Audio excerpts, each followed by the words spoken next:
Oakland Raiders running back Marshawn Lynch sits on a cooler during the national anthem before an away game against the Miami Dolphins at Hard Rock Stadium on November 5. Jasen VinloveUSA Today Sports President Trump expanded his attack on the patriotism of protesting NFL athletes by introducing a new topic into the conversation: Mexico. Since his attacks on NFL players intensified while he was campaigning for the Alabama Senate race, Trump has tried to paint the athletes as disloyal to America, and, just as important, to American citizens. A frequent pivot of the president's was to focus on how disrespectful he thinks the protests are to veterans and SOLRS. But in the past month or so, the sincerity of Trump's commitment to SOLRS and veterans has been called into question, given some of his recent actions and policy decisions.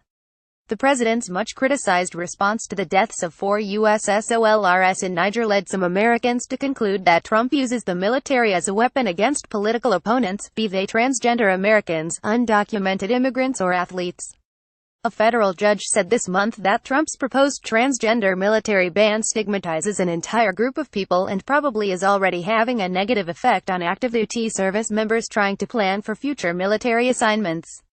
And the Post's Monkey Cage wrote about a recent Military Times poll that claimed that although active-duty service members support Trump slightly more than civilians do, though not by much, more than half of the officer corps sees him unfavorably. And an increasing number of veterans refuse to allow themselves to be pitted against athletes protesting racism.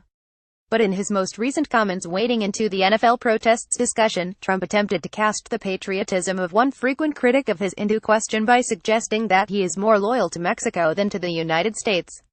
In an early morning tweet Monday, the president wrote, "Marshawn Lynch of the NFL's Oakland Raiders stands for the Mexican anthem and sits down to booze for our national anthem. Great disrespect. Next time NFL should suspend him for remainder of season." Attendance and ratings way down. From the day Trump launched his presidential run, he sought to portray Mexico as a threat to America's safety. He said, "When Mexico sends its people, they're not sending their best. They're not sending you. They're not sending you. They're sending people that have lots of problems, and they're bringing those problems with us. They're bringing drugs. They're bringing crime. They're rapists." And on multiple occasions since that day more than 2 years ago, when Trump wants to talk about making the United States safe from criminal activity, he points to Mexico. Or when he wants to address drug trafficking and related crimes. Or even when he wants to talk about the harm done to the U.S. economy. Trump has not gone on the record to seriously engage the concerns of the athletes who have repeatedly described the reasons behind their protest.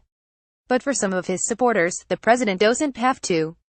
Multiple polls show that support for the protests are low among many Americans. So is Trump's overall approval rating.